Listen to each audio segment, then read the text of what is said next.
Each park works off of a basic 5-year plan where they take a look at the park and they say, okay, what can we add in the next 5 years that can make our park even better than it already is? And what I'm doing in this video is predicting what Carowinds' 5-year plan could be. What attractions can they add to improve their park? This is all speculation and is based off of what the park has added in the past and trends in the industry. So before we get into it, let's look at their last 5 years. Most recently, they added the largest Giga coaster on the planet, Fury 325.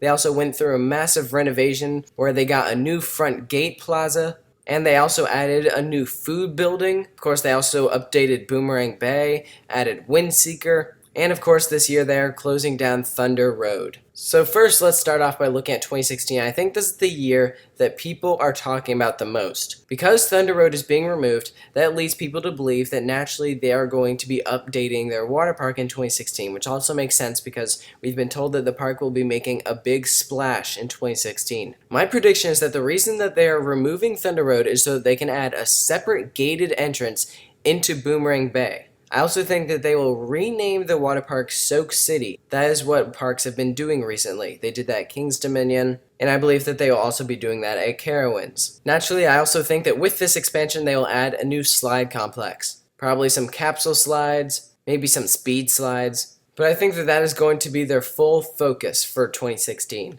In 2017, I think that they're going to be focusing on the Vortex roller coaster. I think that they're going to convert it into a floorless coaster a la Rougarou. We know that Cedar Fair is looking to do this for their coasters. They specifically said that in an article. And it appears that they are going to be transforming Vortex at California's Great America in 2016 into a floorless coaster. So naturally, they'll probably do that to Vortex at Carowinds in 2017. It only makes sense. And with that change, it should also get a new name and a new color scheme, which if you haven't noticed right now, Vortex's color scheme is the same exact color scheme as Intimidator. And the name change will also be good because Vortex is such a standard name. They should get a new and original name. In 2018, I think that they're going to be focusing on the Action Theater and turning it into a Triotech dark ride. The Action Theater has housed a dinosaur movie, but it's not very popular. It rarely runs. And the Action Theater is a nice big building where they can expand it and turn it into this dark ride. Carowinds currently has Boo Blasters, which is an interactive dark ride, but that's with a live set. A screened set would be really cool and it'd be something new for Carowinds. I think that putting it in the Action Theater would make it strictly a dark ride, not a dark ride roller coaster hybrid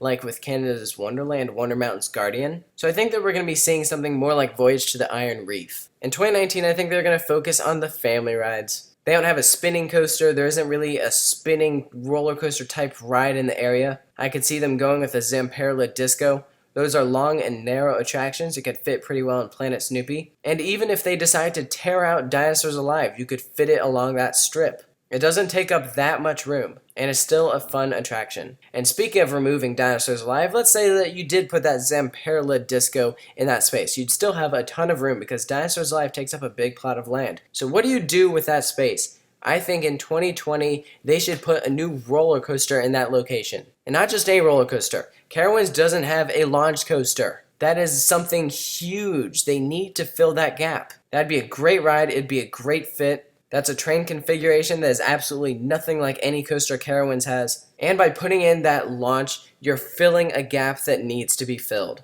In 2020 will have been 5 years since their last new coaster. Technically, you can market the Vortex transformation as a new coaster, since it's a new ride experience. And I guess if they added a Zamperla Disco, then they might try to market that as a roller coaster. But in 2020, this will have been the first real coaster since Fury 325. So just to recap, this is my 5-year plan prediction for Carowinds. This is a very strong 5-year plan. Cedar Fair is trying to turn Carowinds into the Cedar Point of the Southeast, and so far it's been working. If they keep up this trend, then this will make Carowinds a really outstanding park. These are all great attractions, they're very fun, and it really would improve Carowinds' ride lineup. It would further diversify things. And I don't know about you, but I certainly hope that this 5-year plan comes true, and I think that it's also very realistic. I could see this happening. So I want to hear from you what you would like to see at Carowinds in the next 5 years. This is what I'd like to see, and if you're interested in checking out more 5-year plans, they're all available in a playlist on my channel.